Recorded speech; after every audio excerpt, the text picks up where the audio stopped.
Iran, America और Israel के जंग से बहुत बुरी खबर सामने निकल कर आई है। जब आयतुल्लाह अली खामनी अपने पूरे परिवार के साथ अपने महल में आराम कर रहे थे या फिर ऑफिस में अपने काम कर रहे थे, उसी वक्त यूएस और इजराइल ने मिलकर उनके कंट्री में घुसकर बिना कोई चेतावनी दिए उनके ऑफिस और घर में बेतहाशा बॉम्ब गिराकर उन पर हमला कर दिया। ऐसे तो जब जंग का मैदान होता है तो बड़े बड़े नेता बंकर में चले जाते हैं, लेकिन आयतुल्लाह अली खामनाई साहब अपने बंकर पर नहीं थे, बल्कि वो अपने घर या फिर ऑफिस पर थे।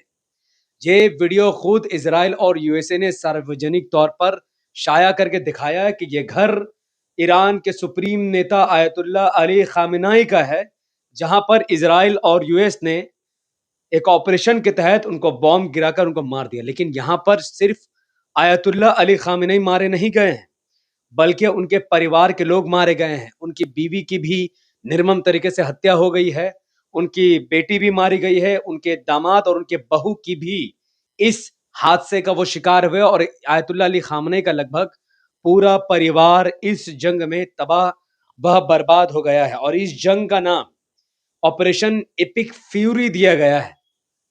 ईरान के हालात पहले से काफी बिगड़ गए हैं, क्योंकि ईरान का जो शहर है तेहरान, वहां से जो वीडियो सामने निकल कर आई है वो दिल को दहला देने वाली है।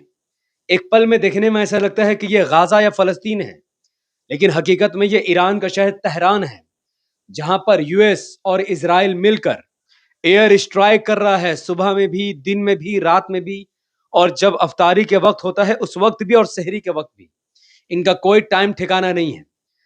यूएस और इजराइल अपने फाइटर प्लेन लेकर आते हैं और फिर ऊपर से बॉम्ब गिराकर चले जाते हैं, और कई प्रकार के बॉम्ब वो यूज कर रहे हैं, बैलिस्टिक मिसाइल और कई सारे मिसाइल वो यूज कर रहे हैं, और ईरान का नक्शा वो पूरी तरीके से बदल दे रहे हैं।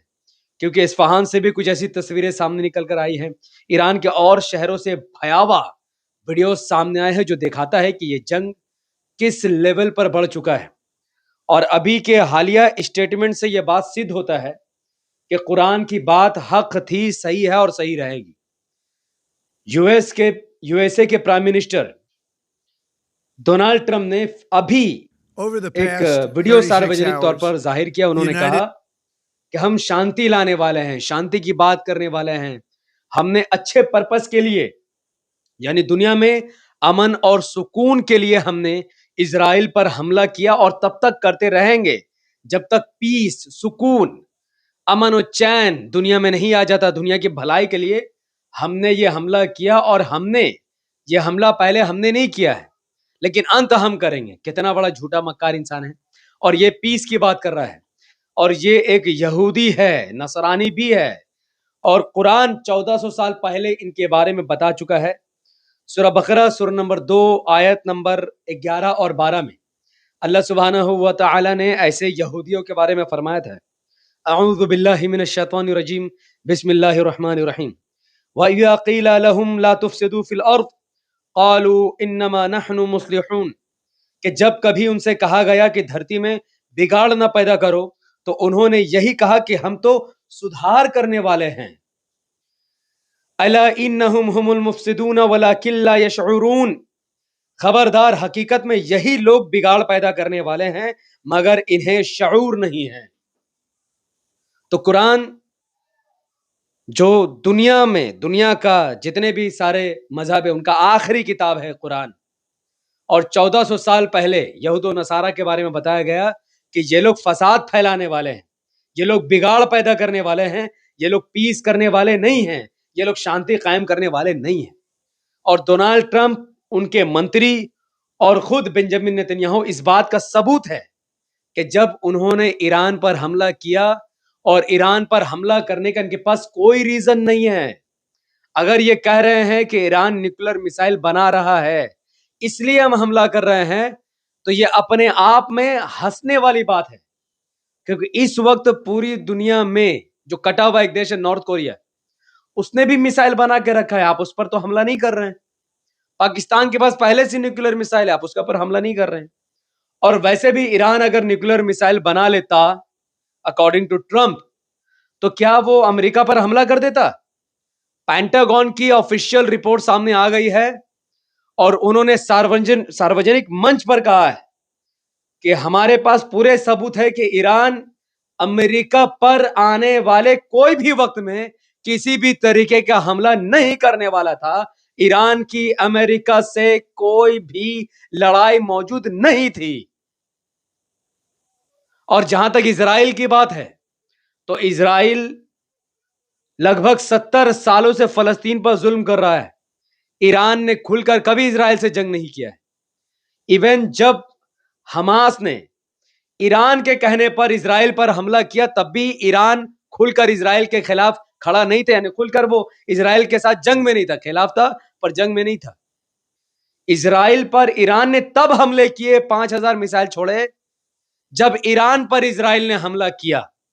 अदरवाइज जब तक ईरान पर हमले नहीं हो रहे थे, ईरान ने इजराइल पर हमला नहीं किया। तो न्यूक्लियर मिसाइल ईरान इजराइल या अमेरिका को मारने के लिए बना ही नहीं रहा था, वो अपना दबदबा बनाने के लिए बना रहा था। अरब देशों को और इजराइल को हड़काने के लिए बना रहा था। वो किसी को नहीं मारने वाला था। पेंटागन की रिपोर्ट के बाद चिल्ला चिल्ला कर कह रही है। लेकिन चूंकि डोनाल्ड ट्रंप का नाम एप्स्टीन फाइल में आया और आज अमेरिका के जो सांसद हैं टेड लियो, उन्होंने हाल ही में कहा है कि एप्स्टीन से जुड़ी पूरी फाइलों से पता चलता है कि ट्रंप ने बच्चों के साथ भी बलात्कार किया है। तो डोनाल्ड ट्रंप दुनिया का सबसे बड़ा शैतान, बेंजामिन नेतन्याहू दुनिया का सबसे बड़ा शैतान, और इन लोगों ने महिलाओं के साथ कुकर्म किया है। डोनाल्ड ट्रंप ने बच्चियों के साथ बलात्कार किया है।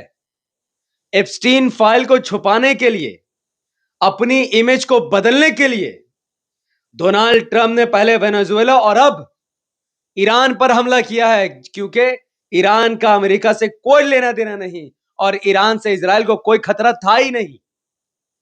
ईरान तो अपना प्रॉक्सी वॉर में बिजी था, सीरिया में। ईरान बिजी था इराक में। ईरान बिजी है यमन में। ईरान बिजी है लेबनान में। ईरान के पास टाइम कहां कि वो जाकर इजराइल में हमला करो, ये फैक्ट है। लेकिन ईरान पर आज हमला क्यों हुआ?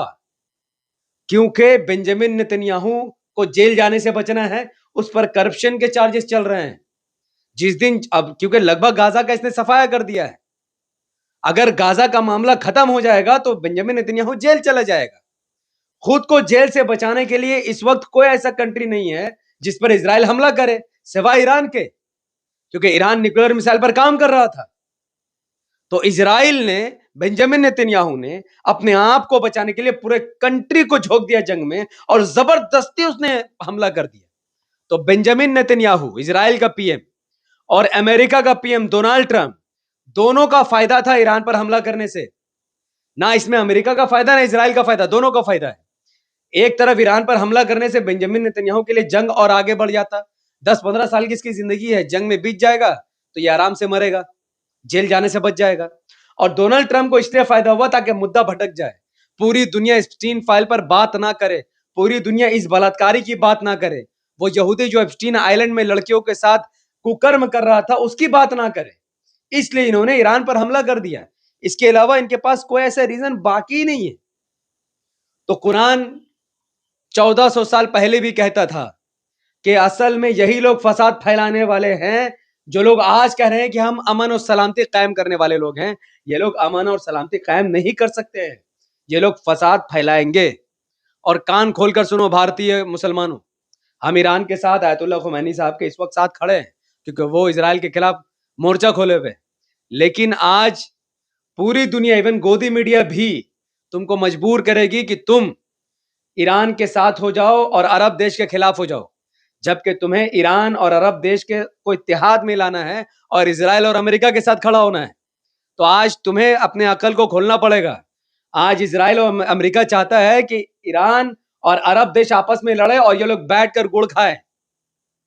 ये तो उनके हाथों में है। आप क्या कर सकते? आप दुआ कीजिए कि ईरान और अरब देशों में इत्तेहाद हो और दोनों मिलकर अमेरिका और इजराइल के खिलाफ मोर्चा खोले। कम से कम आपस में तो ना लड़े, क्योंकि इनका आपस में लड़ने से सीधा फायदा अमेरिका और इजराइल का है।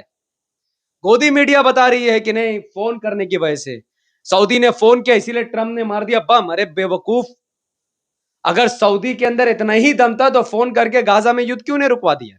कितने बार किंग सलमान गए ट्रम्प के पास कि गाजा में रुकवाओ, गाजा में रुको, तो ट्रम्प उनसे कहता था कि हमास को तुम देखो, हमास ने क्यों हमला किया, मेरे हाथ में कुछ नहीं है। तो ट्रम्प जब उस वक्त नहीं सुना तो आज क्या सुनेगा? ये सब साजिश है मुसलमानों को दो भाग में बांटने के लिए, एक शिया के सपोर्ट करे, एक सुन्नी का सपोर्ट करे। यह खामनाई साहब को अपना हीरो मान ले और पूरा गल्फ कंट्री को अपना दुश्मन मान ले, जबकि हमें दोनों को साथ लेकर चलना है। इन विदेशी ताकत और गोदी मीडिया के छलावा में हमको नहीं आना है। और इस छलावा में कई सारे भारतीय मुसलमान पढ़ चुके हैं, तो मैं आपसे गुजारिश करता हूं कि इस वीडियो को इतना शेयर करो ताकि लोगों तक पहुंचे, उनकी आंखों को खोला जा सके और सच्चाई क्या है वो उनको पता चले कि इस जंग के असल में सच्चाई और हकीकत क्या है। तो इस वीडियो को लाइक, शेयर और कमेंट कीजिए। हमारे पेज द पॉलिटिकल पर नए थे तो इसे सब्सक्राइब करके बेल आइकन को हिट कीजिए। अगर आप सब इस वीडियो को हमारे फेसबुक पेज द पॉलिटिकल पर देख रहे थे तो इसे लाइक और फॉलो करके 5 बड़े ग्रुप में शेयर कीजिए। मुझे अपनी दुआ में रखे। बहुत बहुत शुक्रिया। अस्सलाम वालेकुम वरहमतुल्लाहि वबरकातुहू। मैं था मोहम्मद हफीज अंसारी और आप देख रहे थे द पॉलिटिकल। मिलते हैं जल्दी अगले वीडियो में। मे अल्लाह बी पीस अपॉन अस। जय हिंद।